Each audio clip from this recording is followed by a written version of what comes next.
Hello, my name is David Michael Smith. I'm a writer. I live in the Portland, Oregon area, a suburb called West Lynn. And I'm going to be reading from a statement by Khaled el-Masri. He's a German citizen of Lebanese descent who was a car salesman before he was detained in December 2003. The U.S. policy of extraordinary rendition has a human face, and it is mine. I was born in Kuwait and raised in Lebanon. In 1985, I fled to Germany in search of a better life. I became a citizen and started my own family. I have 5 children. On December 31st, 2003, I took a bus from Germany to Macedonia. When we arrived, Macedonian agents confiscated my passport and detained me for 23 days. I was not allowed to contact anyone. I was forced to record a video saying I had been well treated. I was handcuffed, blindfolded, and taken to a building where I was severely beaten. My clothes were sliced from my body with a knife or scissors, and my underwear was forcibly removed. I was thrown to the floor, my hands pulled behind me, a boot placed on my back. When my blindfold was removed, I saw men dressed in black wearing ski masks, and I was put into a diaper, a belt with chains to my wrists and ankles, earmuffs, iPads, a blindfold, and a hood. I was thrown into a plane, my legs and arms spread-eagled and secured to the floor. I felt 2 injections and became nearly unconscious. I felt the plane take off, land, take off again. When we landed again, I was beaten and left in a dirty and cold concrete cell with a bottle of putrid water. I was taken to an interrogation room where I saw men dressed in the same black clothing and ski masks as before. They stripped and photographed me and took blood and urine samples. I was returned to my cell.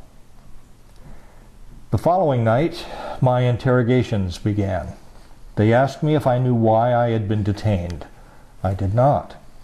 They told me I was now in a country with no laws, and did I understand what that meant?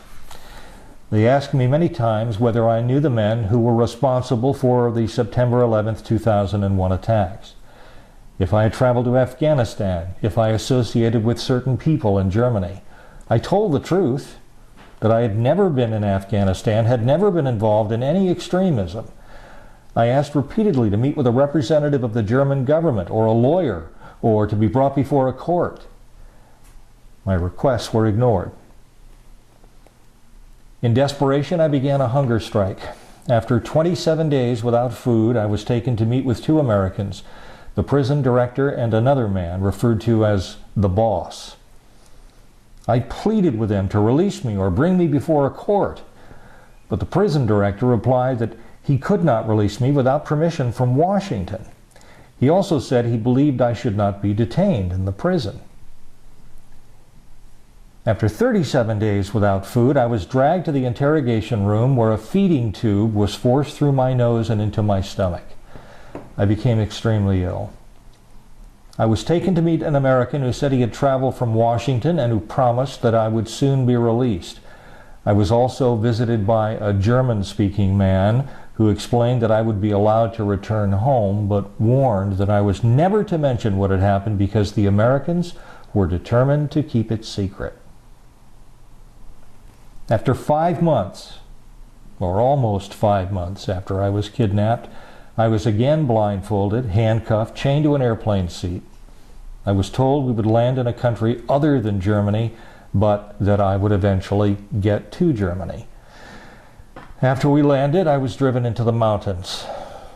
My captors removed my handcuffs and blindfold and told me to walk down a dark, deserted path and not look back. I was afraid that I would be shot in the back. I turned a bend and encountered 3 men who asked why I was illegally in Albania. They took me to the airport where I bought a ticket home. My wallet had been returned to me. I had long hair, a beard, and had lost 60 pounds. My wife and children had gone to Lebanon, believing that I had abandoned them. We are now together again in Germany. I still do not know why this happened to me. I've been told that the American Secretary of State, Condoleezza Rice, confirmed in a meeting with the German Chancellor that my case was a mistake, and that American officials later denied she said this. No one from the American government has ever contacted me or offered me any explanation or apology for the pain they caused me.